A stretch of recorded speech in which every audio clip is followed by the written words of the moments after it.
Sebagian orang beranggapan bahwa para pejuang yang turut andil dalam kemerdekaan Indonesia murni warga negara Indonesia. Ternyata anggapan itu tidak sepenuhnya benar, karena beberapa dari pejuang tersebut adalah warga negara asing. Salah satu di antaranya adalah Charles Tambu. Merdeka, salam sebangsa setanah air, bersama channel Sejarah Perjuangan Bangsa dalam kisah Charles Tambu membela kemerdekaan Indonesia di PBB. Charles Tambu, demikian namanya, pemuda keturunan Tamil India, kelahiran Sri Lanka tahun 1907. Beberapa sumber menjelaskan semasa kecilnya Charles Tambu telah tinggal di Indonesia saat ayah dan ibunya pindah ke Hindia Belanda untuk mencari penghidupan yang lebih layak.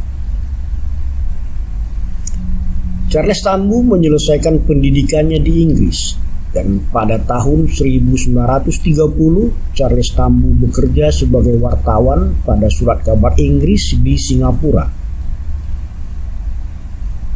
Ketika Singapura jatuh ke tangan Jepang pada tanggal 15 Februari tahun 1942, pejabat kolonial Inggris dan masyarakat sipil yang dicurigai pro-Inggris ditangkap lalu ditahan oleh polisi rahasia Jepang yang dikenal dengan nama Kenpetai. Charles Tambu tak luput dari penangkapan Kenpetai. Dengan kemampuan bahasa Inggrisnya yang cukup baik, kemudian tentara Jepang membawa Charles Tambu ke Batavia. Ia dipekerjakan di fasilitas radio milik Gunsen Kanbu di Billiton Street yang kini dikenal dengan nama Jalan Billiton, Jakarta Pusat.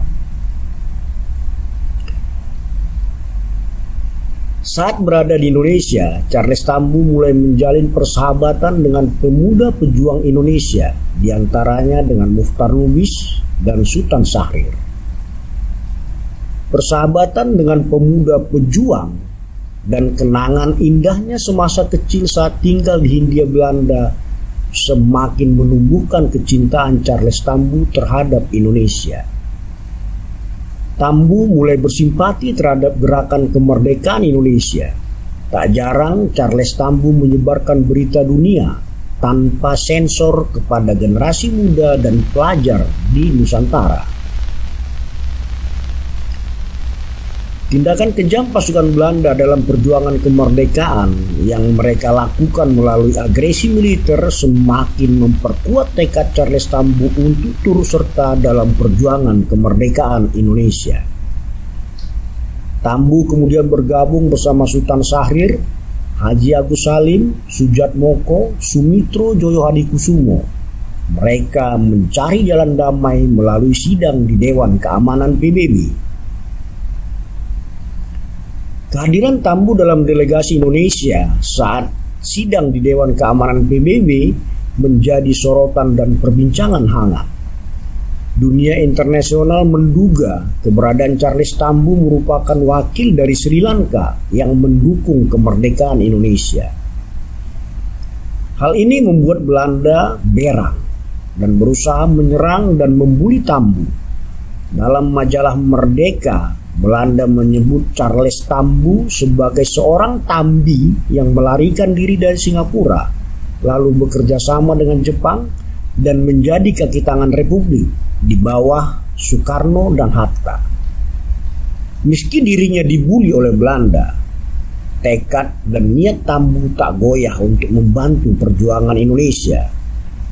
Ia pula lah yang membantu Sultan Syahrir menyusun pidato bahasa Inggrisnya di sidang PBB yang terbukti efektif melawan delegasi Belanda dan membuat Van Cliffen, ketua delegasi Belanda, tergagap-gagap saat menjawab pertanyaan dari Sultan Syahrir. Charles Tambu aktif mendukung gerakan diplomasi Indonesia di luar negeri, bergabung bersama LN Palaar, duta besar Indonesia pertama untuk PBB.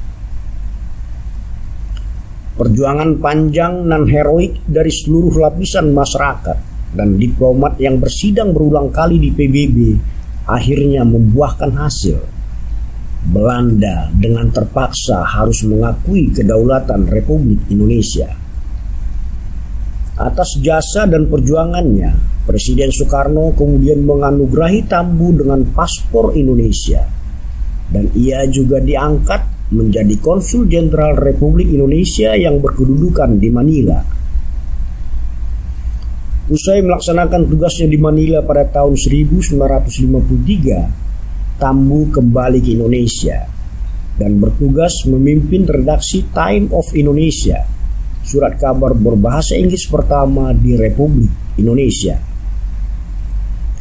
Pergerakan Pereri Permesta tahun 1958 berdampak buruk bagi karir politik Tambu. Surat kabar The Time of Indonesia yang dipimpinnya ditutup oleh pemerintah. Sejak saat itu, perjuangan Charles Tambu terhenti dan ia tersingkir dari panggung revolusi Indonesia. Kemudian ia pindah ke Kuala Lumpur dan menetap di Kuala Lumpur hingga akhir hayatnya. Charles Tambu wafat pada tahun 1965 sebagai seorang pahlawan bangsa.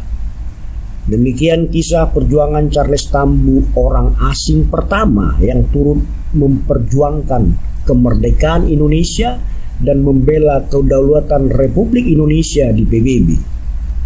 Semoga pengorbanannya menjadi contoh dan teladan bagi kita semua. Dan semoga Tuhan memberikan balasan terbaik bagi Charles Tambu. Terima kasih atas perhatian sahabat semua. Kami berharap sahabat setanah air tetap mendukung channel ini dan jangan lupa subscribe dan share berita sejarah dari kami.